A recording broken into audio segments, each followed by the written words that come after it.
All right. Welcome to System.Debug. Tonight we are going to be talking about interview tips, techniques, and maybe our worst interviews ever. Thanks for joining us.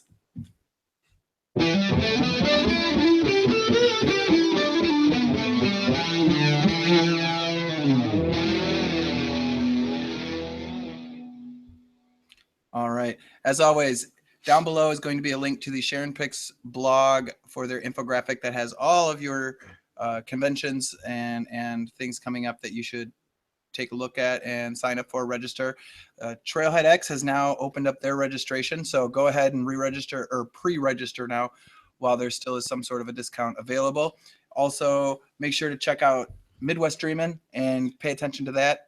Registration should be opening soon for that as well. So also, I want to go ahead right now and let everybody out there who is currently looking for a job know we do know of a couple of positions available. One is a three-week position, just looking for a consultant here in Georgia. If you have interest and have 3 weeks, maybe you're between jobs and you can just do something like this real quick, reach out to us at system.debug@gmail.com. We'll get you in touch with the right people for that one. Other ones that we have available right now, we will be also having the links down so that you can go ahead and apply them. They'll be down below in the description.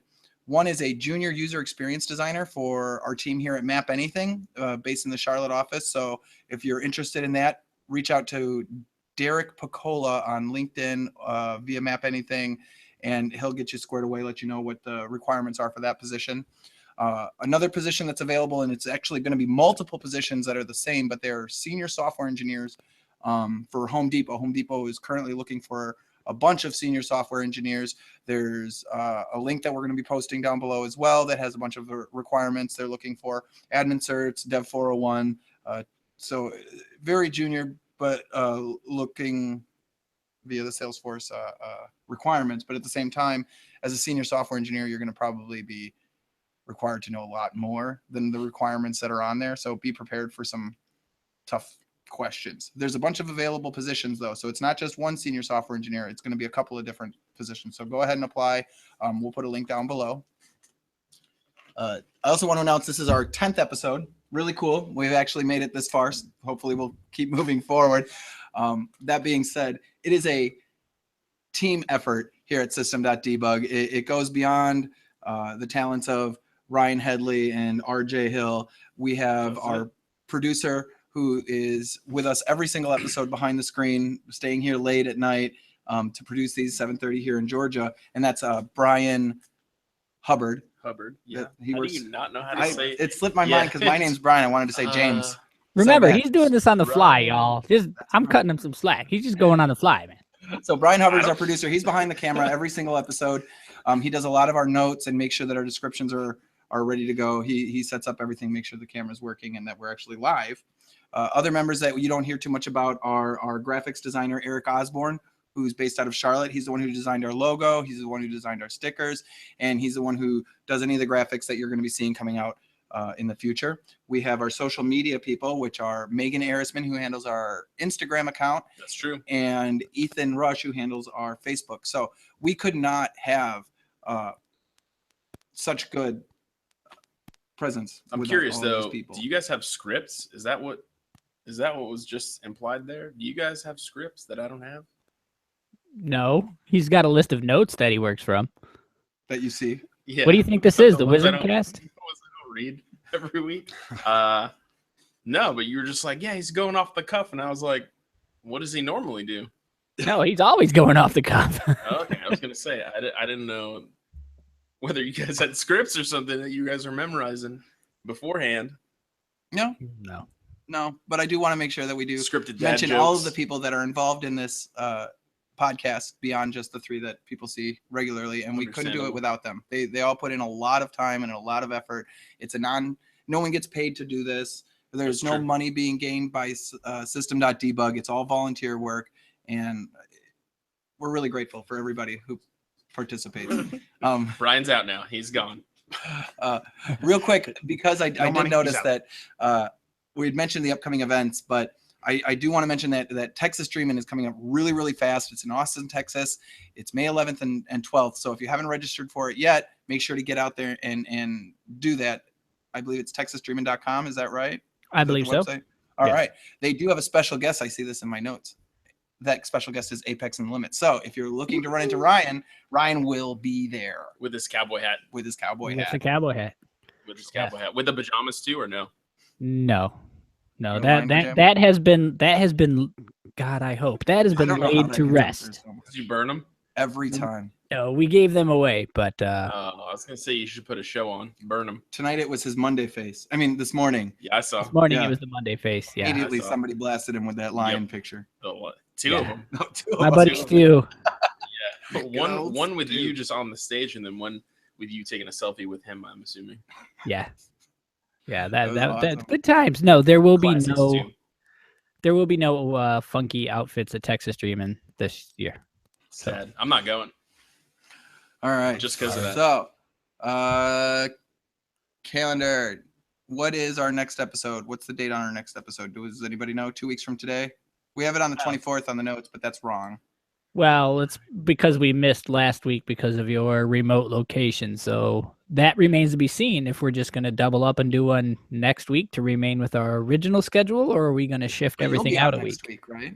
Exactly. That's why I think we should probably shift. So we're going to shift it out an extra week. So it'll be in 2 weeks, 7:30 p.m. Eastern, 6:30 p.m. Central. We are actually going to be discussing starting up your own business. We're going to be talking with 2 developers. May 1st. May 1st. May 1st is our next episode. We're going to be talking May with 1st. Chris Lawson and Larkin Whitaker.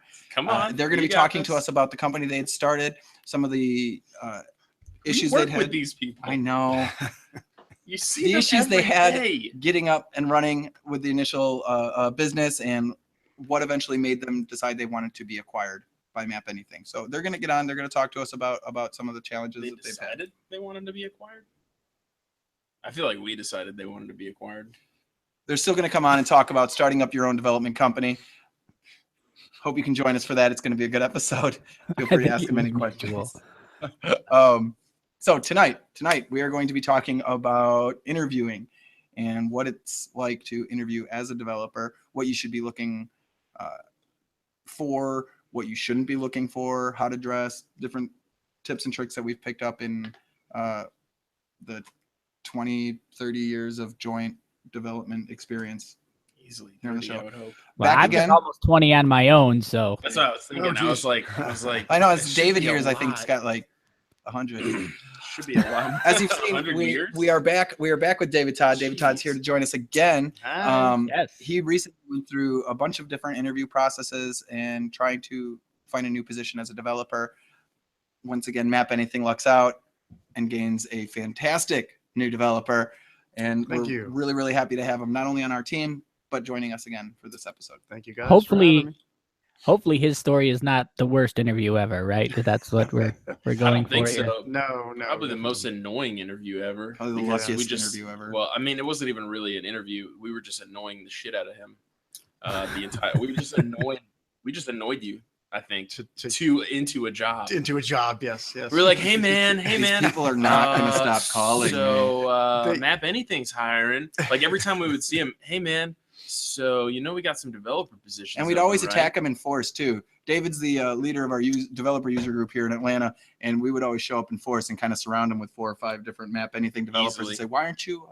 Yes. Why aren't you in MapAnything Blue?" There was a lot of pressure to come here, definitely. And then the last time I was actually here for the last episode of System.Debug, a couple of the guys were just telling me to start setting up shop in one of the offices. Just be here. Just come in, even if you don't even Pick an work office. here. Just pick an office and sit down and start working.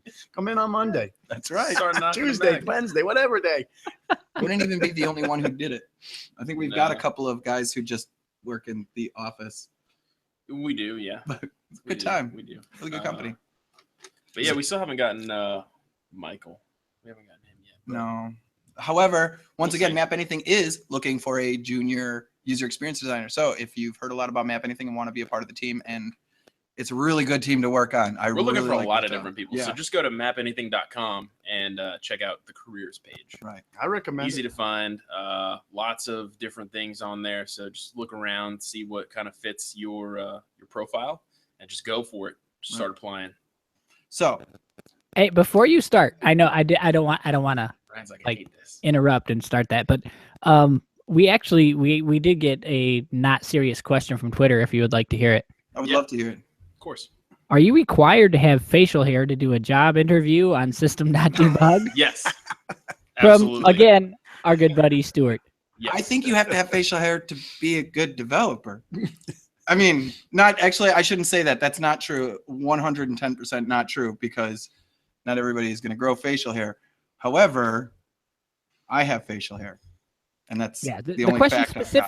specific to System.Debug. You like it? Do you have to have facial hair? Apparently we do, because that's all we have is facial That's hair. not James true. Chen, James Chen. Teddy. Well, Oh, Teddy. had all right, facial that's hair. all right. I was gonna say, because I am a bit And jealous of the facial hair Christy- that's going on. Christy the other side of the Guzman was screen here. on. She That's didn't have true. She facial didn't hair. have facial hair. Rachel. I don't Rachel remember her doesn't have last name, facial but she hair. didn't have facial So- hair. I don't So think. definitely not a Unless requirement. she covered it up, she might have a really good webcam with like a thing. I think She could have a Snapchat amazing beard, filter? Who knows? With the thing. no facial hair Snapchat Yeah, it's a filter. reverse Snapchat filter.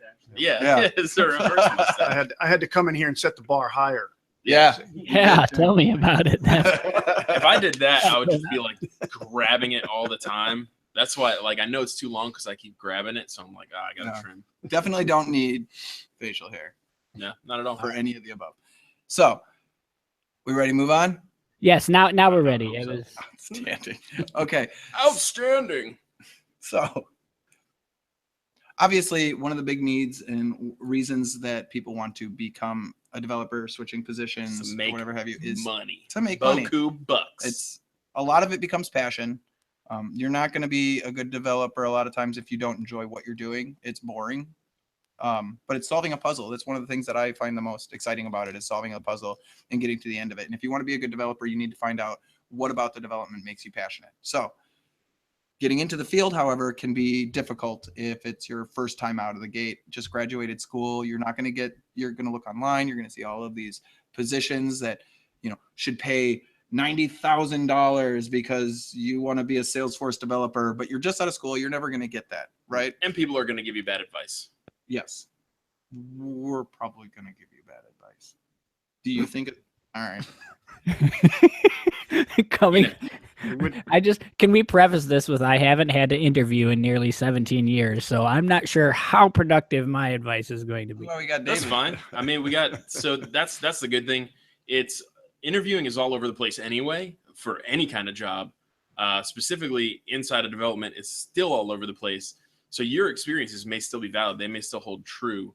Whereas other places, yeah, you might be right. Like if you hadn't interviewed for, I don't know, to be an EMT or something, whatever, it might be a little bit different now. But still, I guarantee you some of your stuff is still valid. Well, and as somebody who is just recently going through this process, Yeah. right? Has much of it changed? Is it all pretty much the same? Practicals and, you go in, you get the questions. Is it? I think so. I think it's gotten over the years, it's gotten a little bit heavier. People don't want candidates that are just full of crap. They want somebody who knows what they're talking about. They're going to give them a lot more tests, take homes, whatever it is. I'm thinking back 18 years ago, we didn't really have that kind of a thing. It was just sit down and talk about, tell me some things and I'll throw some questions at you. We didn't have any actual physical hands-on tests, but now people have this in hand. They're like, okay, here, do this. We'll give you a computer and a workstation, whatever. Sit down, do this for now and get, let me see what it looks like in a few minutes. And that's really works, because I think it works great. It worked for us because we got better quality people. We didn't just get, people that were pretending to know what they were talking about and read a lot of key points on Salesforce and just started throwing these things out, So was it pretty similar? How many interviews do you think you did over the course of looking for a new position? Recently here, Yeah. I think I did 3. Okay. So Yeah. just a handful. Yeah. And that comes with experience. The more experience you're gaining, the more selective as a developer you're going to be as to who you're working for. That is true too. Yeah, absolutely. Because if I was just looking for a job, I would probably go to a recruiter and just see what I can find. But I specifically picked places that I wanted to work at. Right. Yeah. Because I know I'm in the community. I know the places that I wanted to be at. And it's obviously going to be much different if you have a position currently. If you're currently employed and you do okay, you're not necessarily guaranteeing yourself that you're going to move. But if the right job comes along, because Yeah. you have money, like income already, it's much easier to be more selective. So Yeah. obviously if you just recently lost your position, you might want to reach out to That's recruiters. a different story. Yeah. You need something to come on fast. Yeah. Right. I took my time and picked the Yeah. people that I wanted to talk to, and you guys were certainly the ones on the top of the list. So that worked out for me. Yeah, it's that crossroads of opportunity and preparedness, I guess. Is where, like, boom, you're right there. Okay, this is a job I want to take. All right, and then you just go for it. And most likely, if you're an experienced developer, like David, you're probably gonna have your pick of the litter at this point. 18 years, you said. Yeah. 18, 20 years. Yeah, I mean, you have. There are going to be people who are going to say, "Oh, he's probably, deeply enveloped in this other technology that we don't really care about anymore," things like that. But then you just show them you're not, and they're like, "Okay, boom, you're good. Let's take him." So then you probably aced all three, and then you said, "Oh, well, I can get my pick of the whichever one I want, and then which one weighs out better." You do some weighing there and figure out, "Oh, I want to go to MapAnything because MapAnything's awesome." Is it? Yeah, that's why we work here. Well, that's why I work here. I don't know why BJ works here. And like many Still haven't figured jobs, development's one of those where you may not find one that is good for you in your area. There's a lot of that happens a lot. There are a lot of tech cities. Atlanta's a big tech city. Indiana's a big tech city. Charlotte, and New York. San Francisco, of course. Yeah. Mm-hmm. He said Indiana. Well, I don't know why he said Huh? Indiana. Indianapolis, I meant to say. And Indianapolis is I said that too, mainly so. because it's the second biggest Salesforce hub. So they're obviously a big kind of tech community out there, I would assume. But yeah, Washington, like Redmond, Washington specifically. But then you're going to have other places, Milwaukee, Wisconsin. And Madison, Wisconsin. Those aren't huge tech cities. So you might not find the job that you're looking for. You got to take what you can get. Right. Bozeman, Montana, it's like growing. See, is it it's growing as a tech place? People are going there to. Yes, man. Who's there? I could probably do Bozeman. Oh, there's really? a few companies that I remember speaking. But I know for me recently. personally, I knew Madison wasn't necessarily the place that was going to land me the job I was looking for, and so I ended up relocating, on the other side of the country, south to Georgia from Wisconsin. So that was good move. A commute I had to make, and Georgia's a lovely state. I'm very happy to be here. But, that's a decision that you're going to need to make as you're applying for these positions. And you need to set up a good dollar amount. What's it going to take for you to move? And be realistic, because you may throw out a number and it may be a lot lower than they're willing to offer you. So they might jump on it, They may. But the ability to relocate and being able to do that is that's really a strong point to a lot of companies. You're really spreading yourself and opening yourself up to a lot of possibilities. Mm-hmm. Right, to be, being able to do that. If you're willing to go from here to San Francisco or wherever that's a huge move, obviously from the east to west coast. But if you're willing to do that, you've got a lot of opportunities. Now, the interview process is going to be much different, obviously, over a phone. And it's much more commonplace these days. You see phone, Skype. Yep. Absolutely. It's Google very Hangouts. common for that to be an interview. We did a couple of them. Yeah, I had those. I had in a recent couple rounds of interviews. Yeah, right. we did a good couple of Skype ones that were. I mean, they were fine. We hired Chad from Skype. Right. Yeah. And then that typically will transition into, as you said, the practicals. So you'll get on there, they'll email you the practicals, and they give you a set amount of time to do that. You return them. They're going to review them, and then you might get your. Well, hopefully they give them to you and you can take them home or do them at home. But on occasions you're going to come across ones where they're going to say, okay, here's something. It may be a small problem, but like, here, do something right now, and everybody's going to stand there and look at you. Mm-hmm. Yeah, that is, it's possible. Don't. And you get a little nervous in those positions. I'll tell you that. I mean, even if you know what you're doing, nobody cannot be nervous under that scenario, especially if you got 6 people sitting there. Well, and to that point about the 6 people, a lot of your interviews, because of the positions that you're looking for, aren't going to be a one-on-one interview. There's a good chance that you're going to be interviewing with 2 or 3 people or a small panel of people from different departments. Or I know, for instance, here at MapAnything, we have actually, even though it's one development department, we have 4 or 5 different sub departments in the development team, because you have your AWS and your Node, you've got your core and other types of mini maps, the whole right. the And so whole you might around, yeah. you might not know where you're going to fit a person because you've got multiple positions open and different people are in charge of those teams. And so you might have a whole panel of people sitting in there trying to determine if it's a right fit for your team or their team.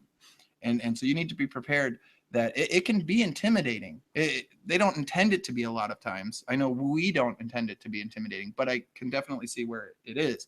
So it's always good to kind of do your homework and understand a lot of the company's drive, what they're achieving is, so that you can come in and get to the point right away. Yeah. So to summarize real quick, we really kind of hit on 3 different things, right? So number 1, if you can afford to, essentially, what you want to do is look for a job while you have a job, preferably. If you don't, of course, that's fine too. But the best time to look for a job is when you currently have a job.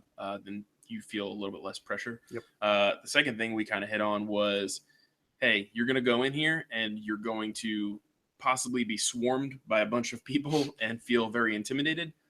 So just be personable, go in there, try to stay as relaxed as you possibly can, talk to the people, make jokes. They're people, you're people. Yeah. It's very simple to get along with other people. And that's a key point to remember. They are just people.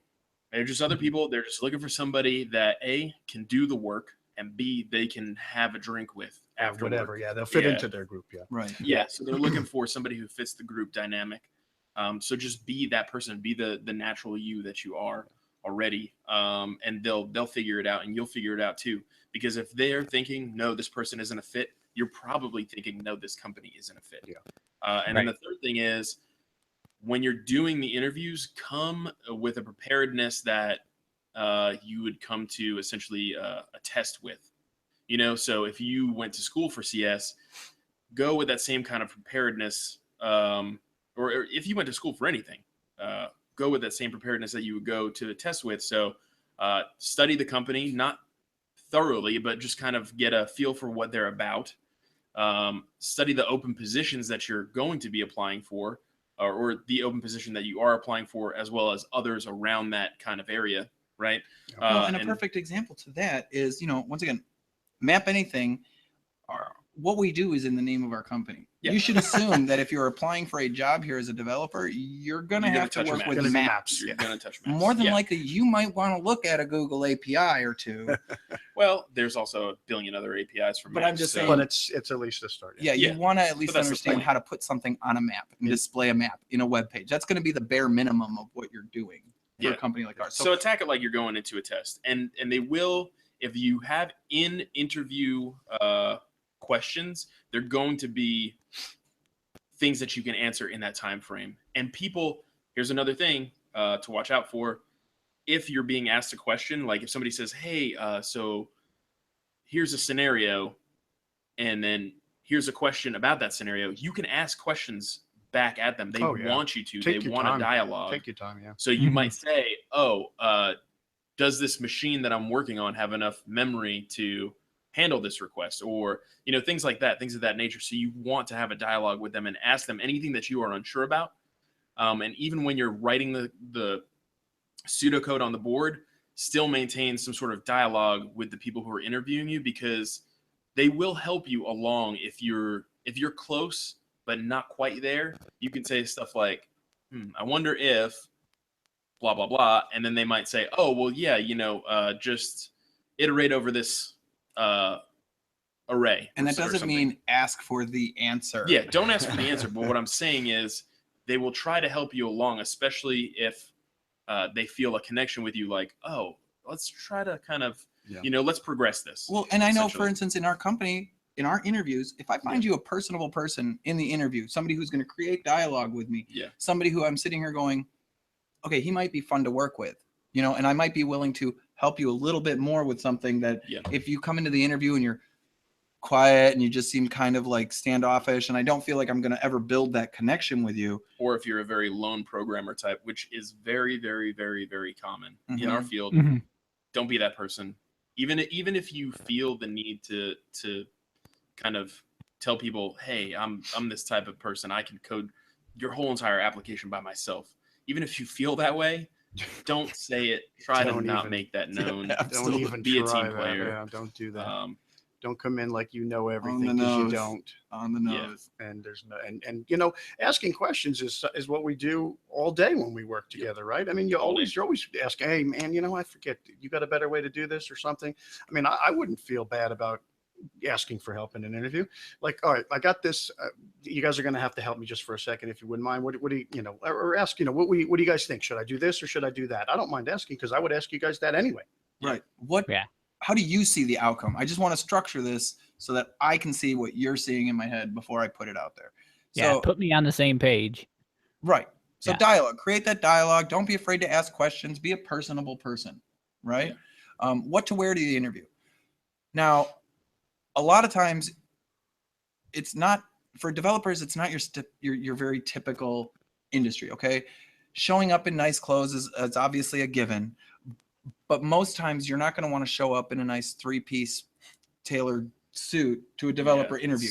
Most gonna be a development little overkill, offices, probably. especially at a startup, you know, and that's something else you're going to want to pay Business attention casual. to. Are you going into a corporation? Are you going into a startup? You Yeah. know, if you're going into a startup, I guarantee the people behind that desk that are interviewing you might just have a pair of khakis, might be like the dressiest thing they have on. Yeah, what they're wearing in that interview is most likely the dressiest thing that they have.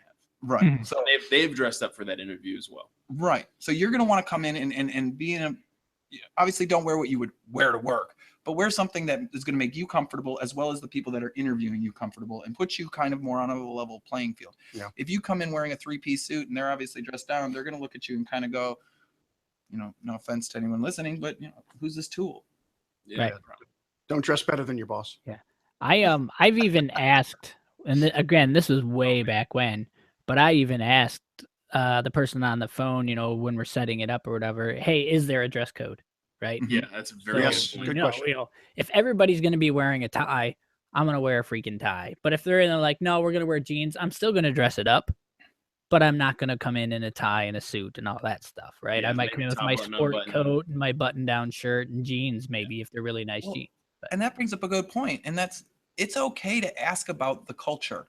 Yeah. Okay. Mhm. This is a company that you might go and actually work for. Yeah. And it's important to know, what are the Whether people you're a that you're culture going to fit or work not. with? Yeah. What Yeah. are they like? Because I know a lot of people who wouldn't necessarily work well here in the MapAnything culture, because, you know, I they're can't say that. very serious. You know what I mean? They may be a very serious person, and it might not be the best fit for them, not for us, because we've always kind of accepted everybody, but our personalities might not work. And so it's important for you, if you're applying for a position, to try to find a company that you feel good about their culture, that you feel like you can fit into their culture and get along with their coworkers.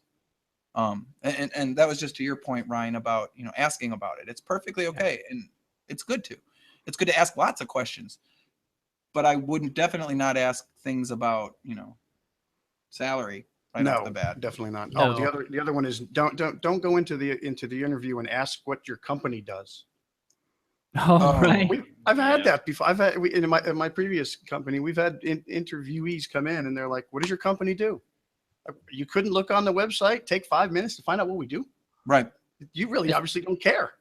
Yeah, which Especially goes if you're back. going for a developer position, right? I mean, They just don't care. They just you're want this. supposed to live on the web. You've got that For a little resource to you. Go look at it, right? Yeah. At least know the name of the company and the general, like the broad sense, broad strokes kind of Do some homework, situation of A little bit of what they homework do. helps. Yeah. you know. So that you care Mhm. Right. more than just getting a paycheck, you know. Right. Well, and it's also good to kind of see, you can tell by how big a company is, how much the potential for earnings is, you know, In a way, yeah. to a degree. Obviously, if you go and work for, say, Home Depot, you're stand a potential to ask for a little bit more than you would, say, Better than at a startup, for sure. yeah, exactly. Because they have limited capital, and whereas Home Depot, yeah, it's limited, but it's a bigger pot. Well, Yeah. right. But It's you a also much- do have those very successful Hopefully companies, much you know, larger like pot. for instance, the turn of Aptus, when it was from a startup to what it is now, Mhm. you know, that was a time you could be looking at it going, this company is going to blow up. This Yeah. is my time to ask for what I want Mhm. versus what I think they can afford. And to that same point, if you are working in the startup community, it's definitely okay. And even if you're not working or looking for jobs in the startup community, it's definitely okay to ask about other types of compensation. Options. For sure. Yeah. You know, and a lot of startups will try to supplement your salary with options, and it can be a good way to go. Yeah, definitely. So how do you feel then about, in the interest of dialogue, the thought being that, look, they're interviewing you, but you're interviewing them in a way, right? I mean, you don't want to go, you don't want to get into an interview and find out that the person that is interviewing you is just on his last 2 days because he can't stand it there, or you know what I mean, or that they're actually, just blowing sunshine and things like that. So it's just as much, in my mind, an interview for the place you're going versus just an interview for you to be accepted, right? Definitely. It kind of goes along, obviously, with the culture discussion, right? And culture is big for me. I remember when the company gave me that I work for now, and also from like 2003 to 2010, when they gave me a shot as a junior developer, right? And it came down to, I didn't have all the technical answers in the tech interview, but they said you were teachable and you fit with the culture. So a lot of times that's, depending on what it is that you're looking for. It was obvious that I was going for a junior position. It was obvious they just needed a junior position, and they wanted somebody they can mold. And, I was there for 10 years because they molded me. I'd like to think they did an okay job. I think they did fantastic. But yeah, it was perfect. So for me, I'm all about culture. Like I hear you guys talking about like the tech tests and things like that. I'm scared to death to walk into an interview and have to deal with that kind of thing, right? Because I mean, I tell these guys all the time, I never program without a Google tab open. I mean, I've always got it open. Right. Always. And in an interview, I'm like, I don't think on my feet in an interview like that. And, I could blank out and things. So I don't know many people who just pull open Notepad++ and just start writing. Right. Like a huge, it's just very rare. Most people do. Some people are using some kind of an API to help fill in things as they go along and that sort of thing. Right. Some people program their own browser. That's fine too. But going along with what you said, having all the answers to every question in an interview is not something that you should strive for. I don't think either. I mean, if you just don't know the answer, don't give some answer because you think you want to give something. You can say, I'm not positive, or I don't know exactly. I've only worked with it a little bit, but I can certainly find the answer, Yeah. I mean, I think that's perfectly okay. That's legitimate. Look, if you don't know it, don't know it. Don't try to tell me you know it when you don't know it. And I can clearly tell you don't know it. That gets nasty, right? When you start trying to just formulate an answer because you think you need an answer, because that's just bad news. It's much easier for you to say, I don't know, but I know where to go to find out. Because half the time, that's what they want to know is when you get on an island, how long are you going to spin your wheels, right? Right. And are you just going to spin? Are you just going to try to pull something up? Are you going to ask for help, etc.? That gives them that kind of insight as to what kind of problem solver you are. So, I agree. Okay. Apparently, we have a question. Oh yeah, who's going to read it? You want me to read it because I see it in there? For it. Yeah, Read go it. for it. After culture, what are the questions you would ask the interviewer pertaining to the development work? Man, so there's a lot of good ones. The Office first hours. Yeah, the first thing you want to find out, depending on which side you're looking at this from, I'm assuming from the interviewee's perspective, right? If you're going to ask the company a question, right, you're going to say, hey, like, what's the culture like? And then you're going to say, well, also, what am I expected to do? So I would probably ask that first. Actually, Absolutely. What's the role that I'm filling? What are my expected responsibilities? Things like that. You can get a good idea of this first and foremost from the actual post, the job posting. But you're gonna want a more in-depth. I mean, obviously, you're there, you're trying out for this position, so you're gonna want something more in-depth, like, oh, hey, the general responsibilities are coding all the freaking time. Okay, great. What? Yeah, what? What language? Am I back end? Am I front end? Yeah, hopefully they're going to tell you ahead of time because there have been mix-ups. where some front end people try out for back end stuff, some back end people try out for front end stuff. Sure, there are unicorns out there that can do both, but in reality, yeah. So that would be the big one for me as the interviewee. As the interviewer, the next question that you're going to ask, besides is this person a culture fit, you're going to basically say, does this person work well with others? And that's where the lone wolf thing came from that I was talking about before. Can this person actually, like, whether or not they fit into the culture, can this person talk to another human, like, period? Mm-hmm.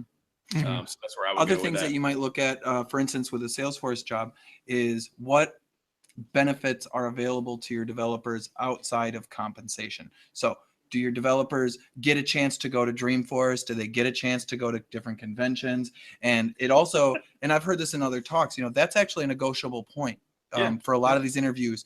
I'm willing to take this much as a salary, if that's all you can offer me, as long as in my contract, I can go to Dreamforce or I can go to Trailhead X and try to make compensation that way as well. But finding out if that's a company that does that sort of thing might be important to you. I know personally for me, it's important that I actually get to go and be a part of the community and go to these events and these conventions. And if I couldn't, I'd want to go find, a company who's willing to send me or at least give me the time off without counting it towards my PTO. Yeah. Right. I would think too, maybe even another question, if you're starting to get a little more comfortable in the interview kind of thing, is career path, right? Yeah. What yeah. is a potential career path? Because, somebody like me, I've already said that, I don't necessarily want to be the only guy pounding on keys till I'm 65 and cranky and they throw me in a closet and say, don't talk to him, he's the cranky old man. Eventually I want to get into some sort of mentorship, leadership, evangelism type position, right? And so, what is there for me after I've gone as far as I can as a developer, Right. Assuming you want that path. Some people are Some people more don't. than happy to just stay in front of that keyboard and do that all the time, Which is fine. and constantly be the smartest person in the room, which I commend them, but I don't have that kind of brain capacity anymore to be the smartest person in the room. So, I would ask about Some of us never did. career path. Right. That's I said some of us never had that capacity.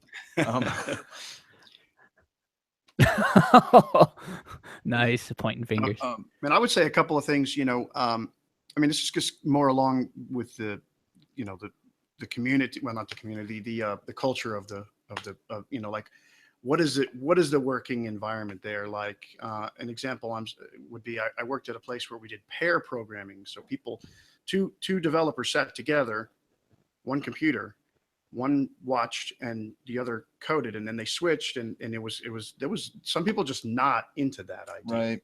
So, that kind of thing was immediately brought up before we even brought somebody in for an interview, because if they couldn't get past that, they don't even want to continue the interview. Right. That was a serious point. So understanding the life cycle of the projects.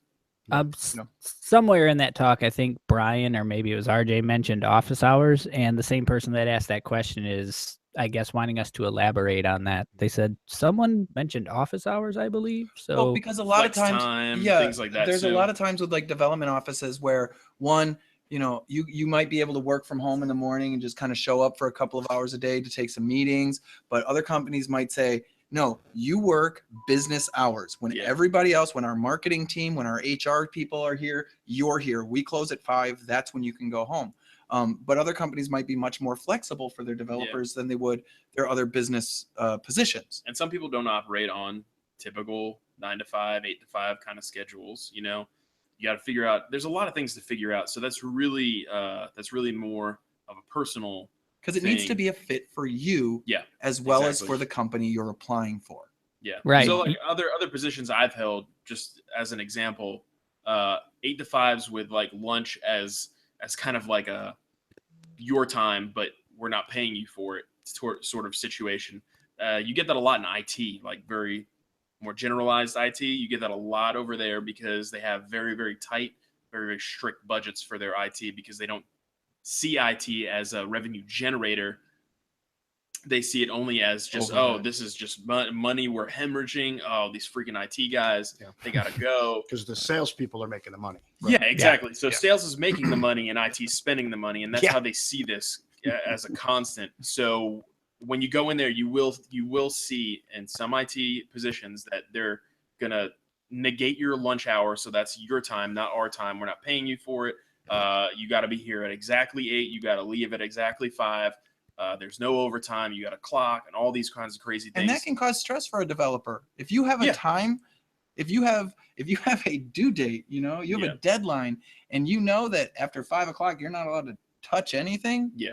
That could cause a lot of stress for you as a developer. You might want to think about that when you're applying for these positions.